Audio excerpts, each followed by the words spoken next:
What is good, guys? This is Damilara of nytypical.net, and we're gonna be talking about Daniel Lee's new Bottega.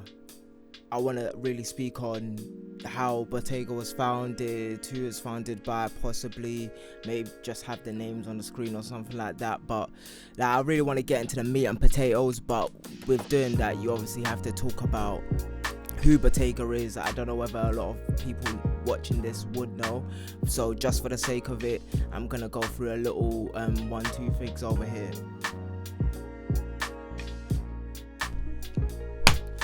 Nah, fam, if that's not starting from the start, then I'm not rating it at all, fam. But what's good, guys? This is another video from me, your fashion consigliere. No, Damilara from nytypical.net. I'm gonna be talking about Bottega Veneta.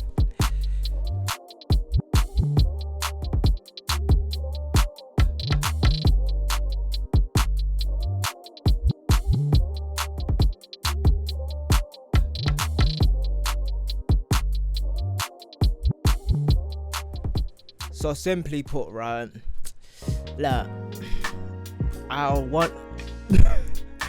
want to give you guys at least some sort of understanding of, you know, what you can possibly look up. I've done the research, so you don't have to, right?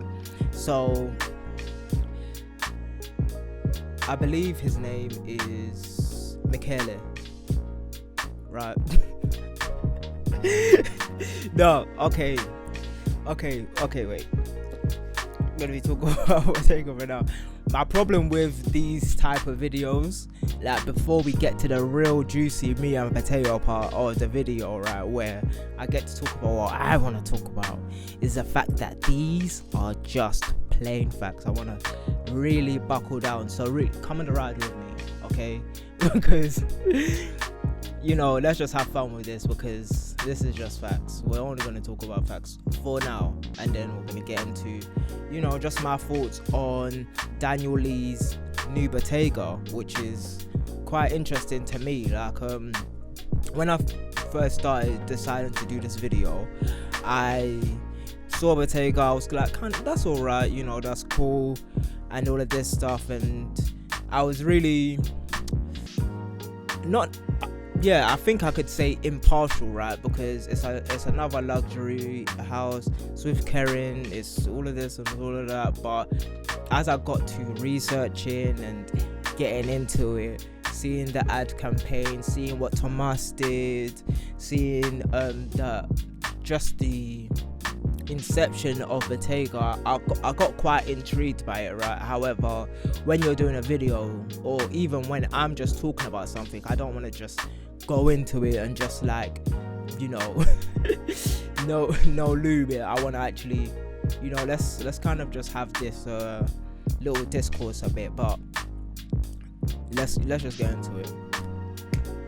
So Bottega was founded by Michele and Renzo in 1966. This is two guys, I'm guessing, right, business partners. They decided to invest in manufacturing bags, and this is in the Vicenza area, right? And as we all know, or as I love to iterate, how great Italian, like, just manufacturing is. Like, they are, whenever anyone decides that they want to get better manufacturing or better deals, they go to Italy, right? There's so many people, but this is a Bottega video. They went to the Vicenza area.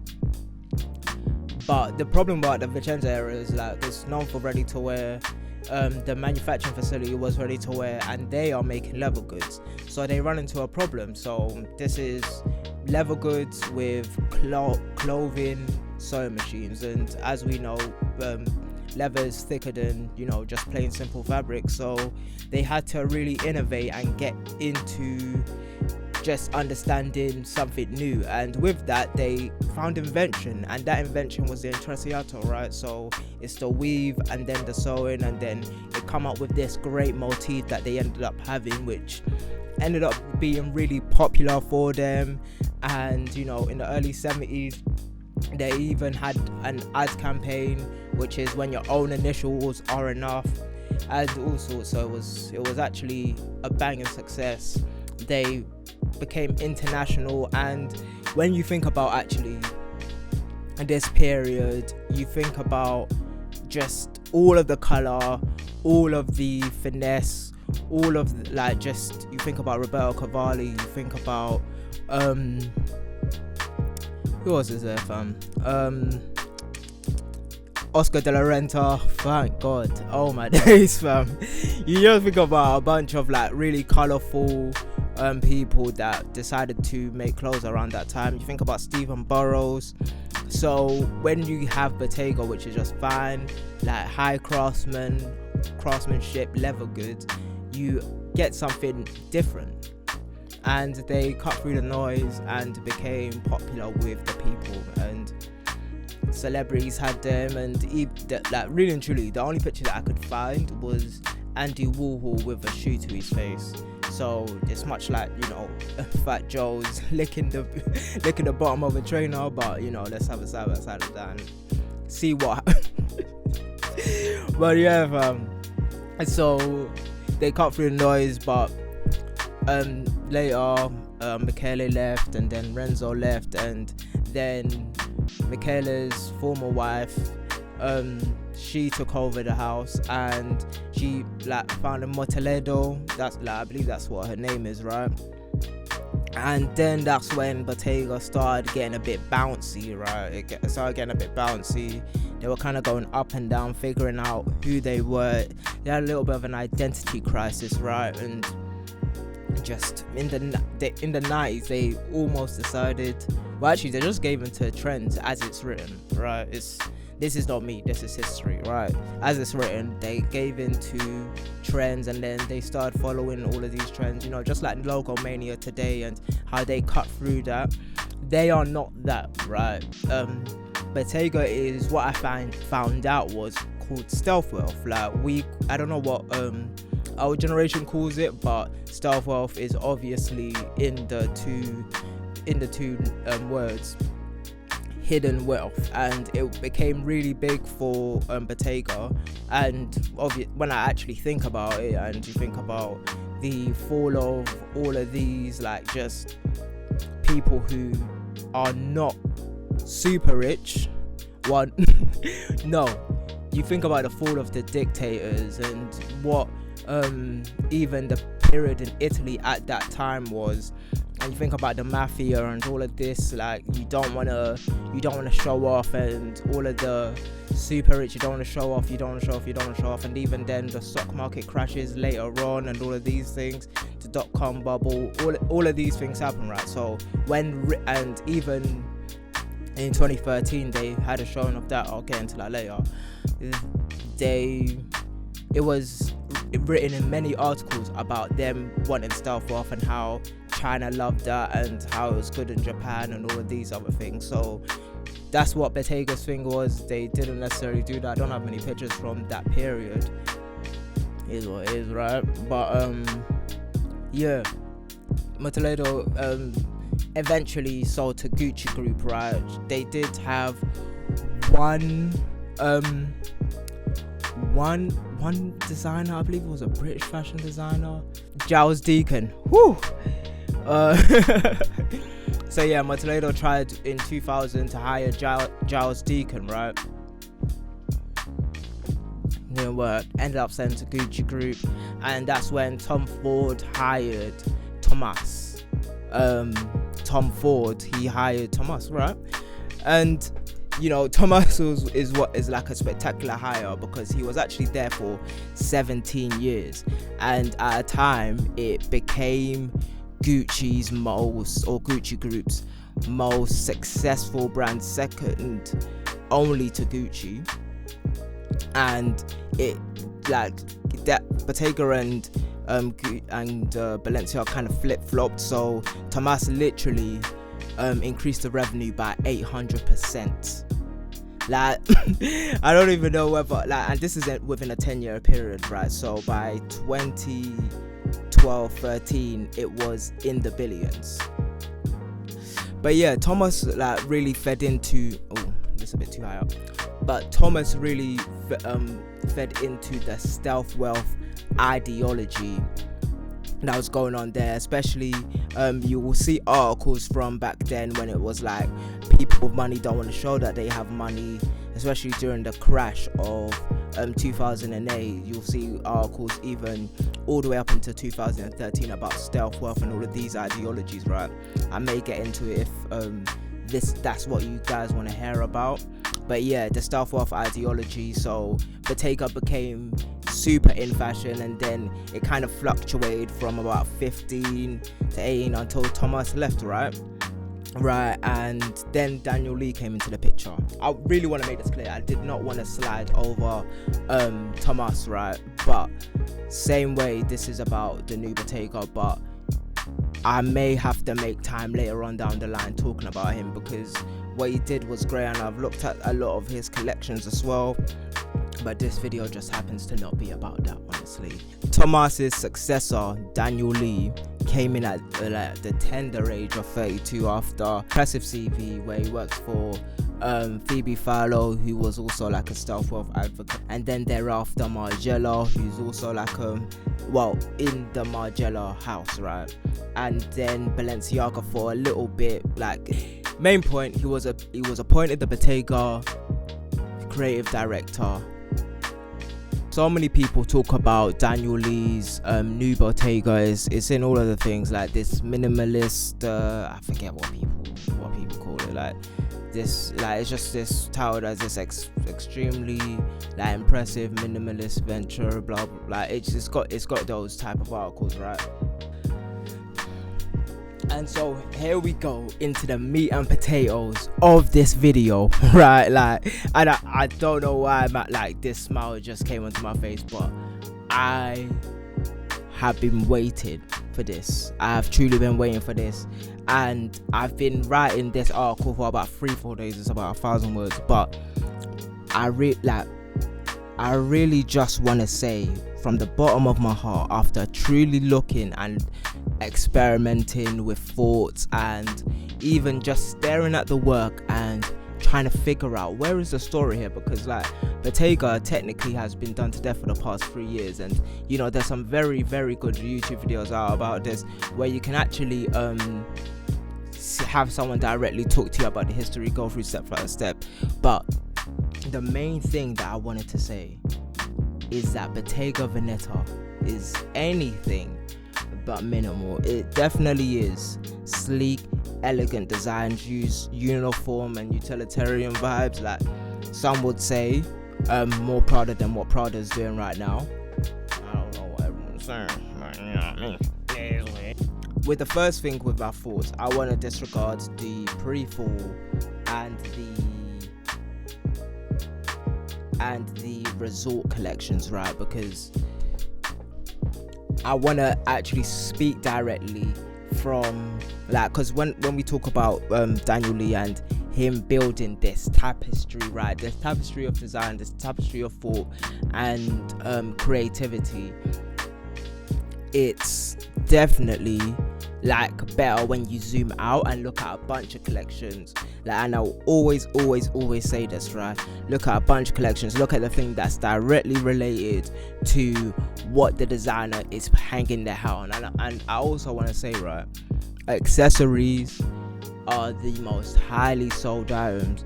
So when a designer makes a new accessory, much like most designers do, right, and they have one that's in the bag, literally or figuratively, pun intended, and they're making a lot of money from it, billions, like such as what Kering does, you can basically do whatever you want with the ready to wear, because the main thing, like, because it's so much harder today to get someone to want to dress like how you want them to dress or how you see the world. What Daniel Lee has done with the knot clutch and the knot bag and all of these things, and inflating the Intrecciato design, it's stupendous, right? But I would say it's anything but minimalist, and that is one of my main things, right? And you know, it's very much touted as this big minimalist venture and creating this new vibe and new Bottega. Everyone's talking about this new Bottega, Daniel Lee's new Bottega. Daniel, can I call you Daniel? right? Because I really enjoy your work. I actually do, because I actually decided, you know what, I'm gonna look at it. When I looked at the fall 2021 collection, I was actually like, this is it. I truly was like, this is actually it. Like, there's other collections as well that are great when you look at the tapestry as a whole, like, and I like to call them tapestries because I do believe a designer's lifespan is worth more than the particular collection that you're looking at the moment. It really behooves me, or behooves anybody that's talking about this, right, and living fashion, living and breathing in it, when you want to be fair, at least if it's a critique, you at least zoom out. And even if it's like you just trawling on their schlong or whatever, you have to zoom out, look at the tapestry that they're building, and look at the lifespan of the collections. What Daniel Lee is doing, especially from fall 2021, and I believe the spring 19 and the fall 2019 as well. Even now with the 22 collection, even though this article was made prior to that collection, right? But the point is, it's not minimal. Like, you zoom out, you don't see the minimalism in there.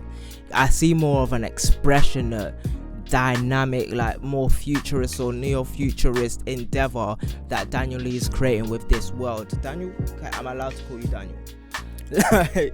Daniel was truly creating this futurist, more so than anything else, endeavor, and because it's this masterful Italian craftsmanship that he's using these angular lines and these creative silhouettes and these like forms that bend and flow, and you know, have these little intricate details here and there, right?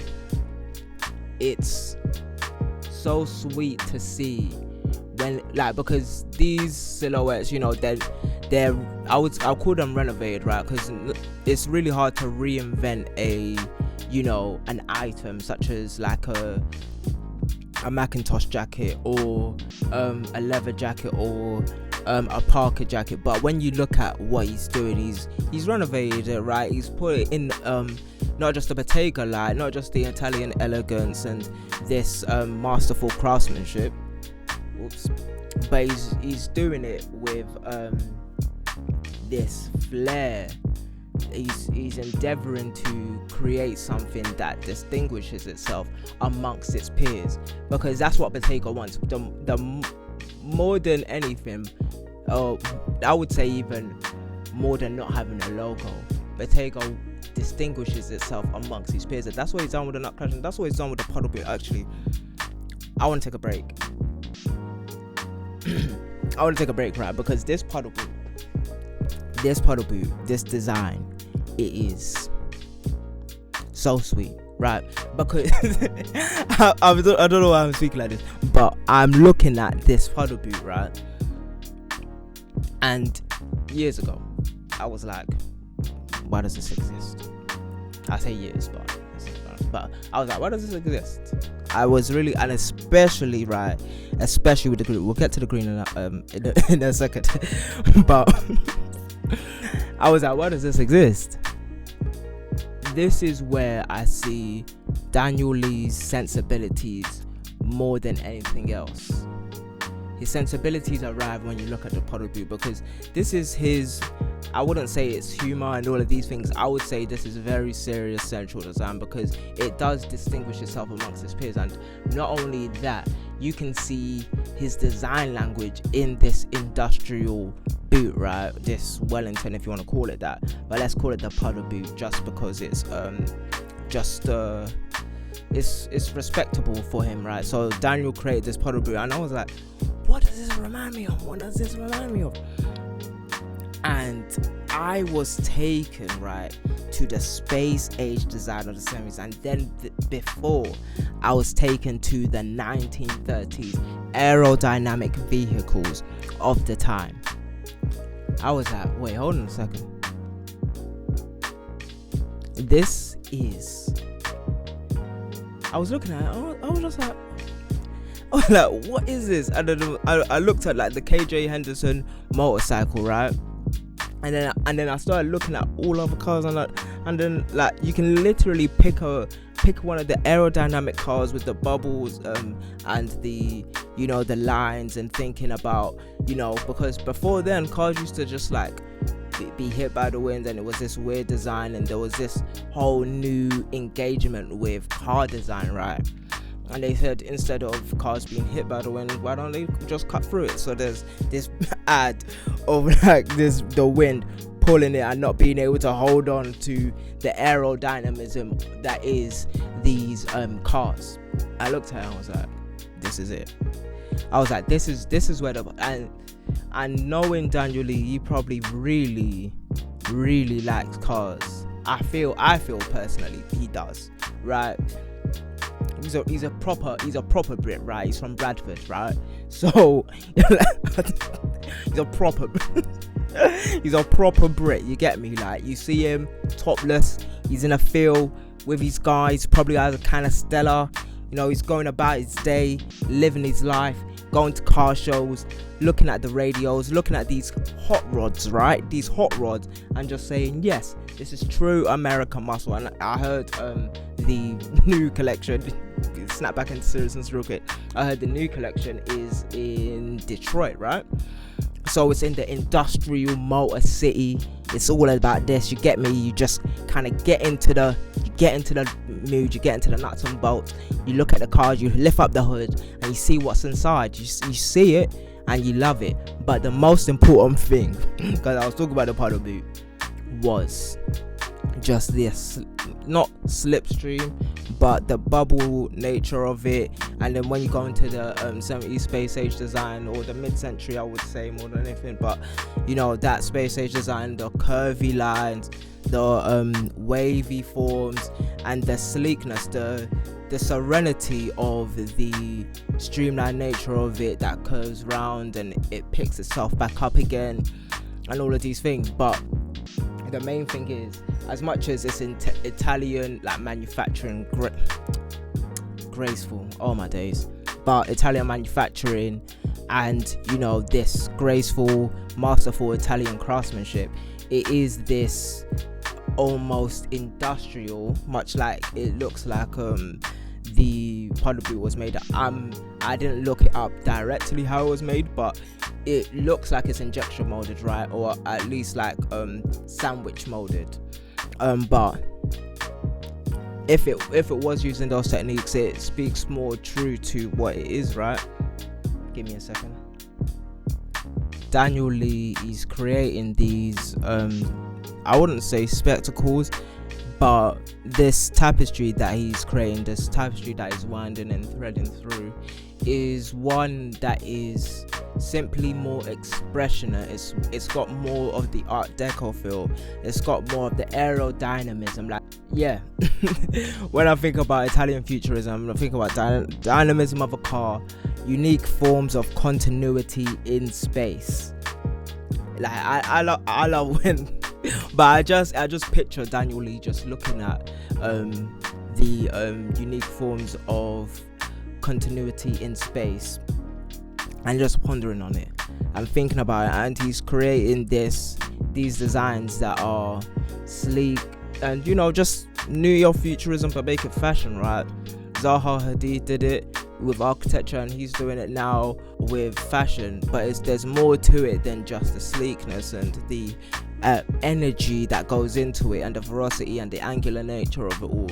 There's also the creativity, the intricacies that look simple and elegant but are creatively profound, right? Such as the puddle boot, such as the nut bag that he made. Wait, what's this? Oh my god. Nut bag that he made. And it's more, yeah, it's anything but minimalism to me, and that is really more so than anything else. If you're going to take anything away from this, that's the dialogue that I'm trying to portray. Like, and you don't need to take my word for it. You know, look up yourself and let's have a conversation about it, right? I'm saying he's really, because every great creative director I know or I think of uses different tenets, right? So when he picks up the aerodynamism, of these cars from the 1930s onwards. Like they rehash it, but it's the origin is the 1930s, right?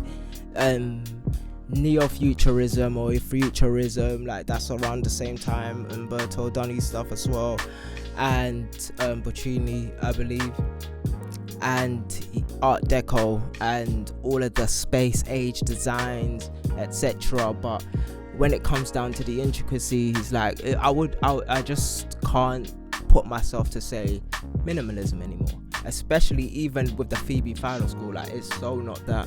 It is more himself. It's more a product of the time, right? It's more a product of the time than it would be minimalism.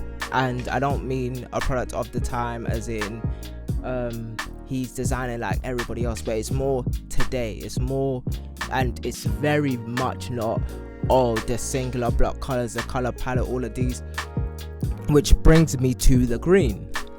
The green shouts at you. And then when I started looking at, because it wasn't just the green, right? He gave us back this new Bottega green, right? But when you look through the tapestry, I love that word, but when you look through the tapestry, you see he's injecting these colors, more than black, more than gray, but he has these primary colors that, you know, just flow and accentuate and express themselves through his designs. And they are more than just the colors, right? They're also the forms, they're also the silhouettes, they're also the cut.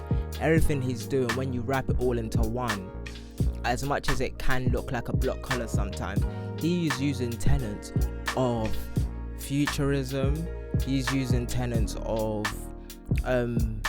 Art Deco, he's using tenets of neo-futurism, and, you know, the aerodynamism of vehicles in the 30s.